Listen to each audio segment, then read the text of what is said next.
Finally investment banking खत्म करने के बाद अब हम शुरू कर रहे हैं फाइनेंशियल मॉडलिंग। अब फाइनेंशियल मॉडलिंग के अंदर हम लोग time value of money, capital budgeting, NPV IRR, corporate finance ऐसे टॉपिक्स कवर करेंगे सो दैट हमको बेसिक आइडिया लग जाए कि आखिर फाइनेंशियल मॉडलिंग के अंदर कौन कौन से टर्म्स यूज होते हैं। और फिर एक बार हम लोग ये सब चीजें समझ गए फिर हम लोग प्रैक्टिकली फाइनेंशियल मॉडल्स बनाना सीखेंगे।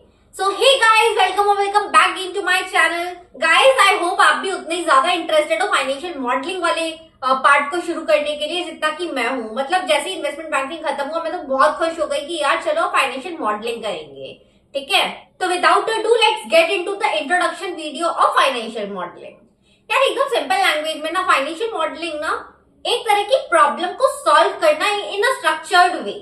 ठीक है, कोई भी प्रॉब्लम को आप स्ट्रक्चर्ड वे में सॉल्व करो, जो भी आपके पास डेटा अवेलेबल है और उसके बेसिस पे आप फ्यूचर के प्रेडिक्शंस करो। ठीक है, उसी चीज को हम फाइनेंशियल मॉडलिंग बोलते हैं। Using the past data to forecast future. ये एक ऐसी स्किल है ना जो हर एक इंडस्ट्री ऑफ फाइनेंस के अंदर कहीं ना कहीं यूज की ही जाती है। आप हेल्थ केयर ले लीजिए या फिर टेक्नोलॉजी ले लीजिए या फिर जब आप सिर्फ अपना स्टार्टअप बिजनेस शुरू करने का सोच रहे हो तब ले लीजिए। लेट्स से आज मैंने डिसाइड किया कि यार मेरे को एक पानी पूरी का स्टॉल लगाना है। ठीक है, यार मेरे को इतना एक्सपेंस लगेगा, यार मेरे को इतना रेवेन्यू आएगा, यार मेरे को इतना प्रॉफिट आएगा। मतलब ये सब चीजें जब भी मैं इन सब वे में एक प्रॉपरली स्ट्रक्चर्ड वे में एक मॉडल बनाऊंगी ना, उसी को हम फाइनेंशियल मॉडल बोल देते हैं। ठीक है, अब ये बहुत डिफरेंट टाइप्स के डिफरेंट इंडस्ट्रीज में यूज हो सकता है। जैसे कि आप रिस्क प्रोफाइल के अंदर ले लीजिए। तो फाइनेंशियल मॉडलिंग ना आपकी financial planning, budgeting, forecasting, valuations, merger acquisitions, investing, risk management areas, funds हम कैसे रेज करेंगे, bidding, project finance, restructuring, options modelling, इन सब के अंदर यूज होता है और पता नहीं कहाँ कहाँ और।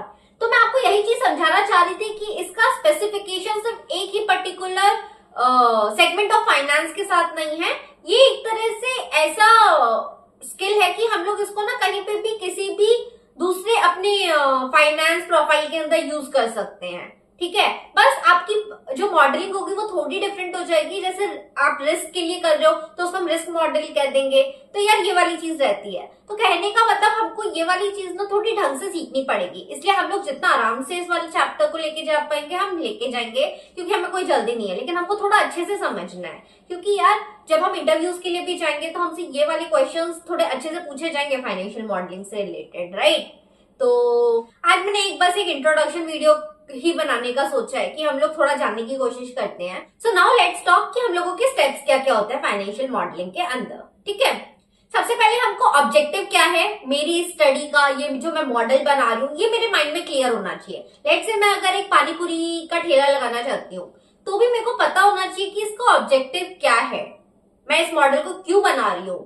क्या मेरे को मेरे प्रॉफिट मार्जिन जानने हैं, क्या मेरे को ये जानना है कि मैं आगे जाके सर्वाइव कर पाऊंगी कि नहीं। तो मेरा जो भी ऑब्जेक्टिव है मुझे ये जरूर पता होना चाहिए। नेक्स्ट होगा हम लोग एक प्रिलिमिनरी रिसर्च करेंगे, थोड़ा और अच्छे से इंडस्ट्री को जानने की कोशिश करेंगे। Recognising the critical factors. जैसे क्रिटिकल फैक्टर्स में आपको ये चीज समझनी पड़ेगी कि पानी पूरी हम लोग कब कब खाने वाले हैं। कहने का मतलब एज अ कस्टमर, चलो पानी पूरी को भी हम थोड़ा, चलो पानी पूरी वाला एग्जांपल तो समझ नहीं आ रहा, चलो हम ऑटोमोबाइल के बारे में बात करते हैं। अब अगर कोई बंदा है आपका तो वो कार कब खरीदेगा, जब उसके पास थोड़े ज्यादा पैसे होंगे, है ना, इन्वेस्टमेंट और अपने सारे डेली हाउस होल्ड एक्टिविटीज के बाद जो पैसे बच जाएंगे तब वो खरीदेगा। तो आपकी इकोनॉमी कैसी चल रही है, ये सब चीजें हम लोग इस वाली चीज के अंदर समझने की कोशिश करेंगे। सो लेट्स से अगर मेरा एफएमसीजी ब्रांड है तो यार मेरा कंज्यूमर कितनी बार मेरा सोप यूज कर सकता है या फिर उसका एवरेज यूज टाइम क्या है, ऐसे टाइप की चीजों को हम समझने की कोशिश करेंगे क्रिटिकल फैक्टर्स के अंदर।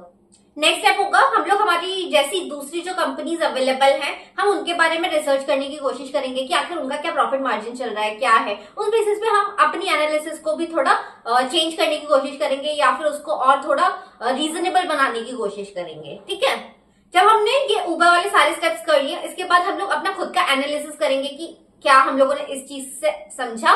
ये वाली चीज करने के बाद हम फाइनली अपनी जो भी फाइंडिंग्स है हम हमारी रिपोर्ट के अंदर, मॉडल के अंदर बताने की कोशिश करेंगे। तो गाइस ये थे हम लोगों के स्टेप्स। अब इन वाले स्टेप्स को ऐसे ही थियरी में पढ़ना तो ज्यादा रीजनेबल नहीं है। हम इन सब चीजों को एक अच्छा सा फाइनेंशियल मॉडल बना के सीखने की कोशिश करेंगे। सो आई होप आपको आज की इंट्रोडक्शन वीडियो अच्छी लगी होगी। अगर अच्छी लगी है तो लाइक कर दो। आप आप अपने उस फ्रेंड के साथ भी शेयर कर दो जो फाइनेंशियल मॉडलिंग के बारे में सीखना चाहता है। I will see you guys in the next video. Till then take care, bye bye.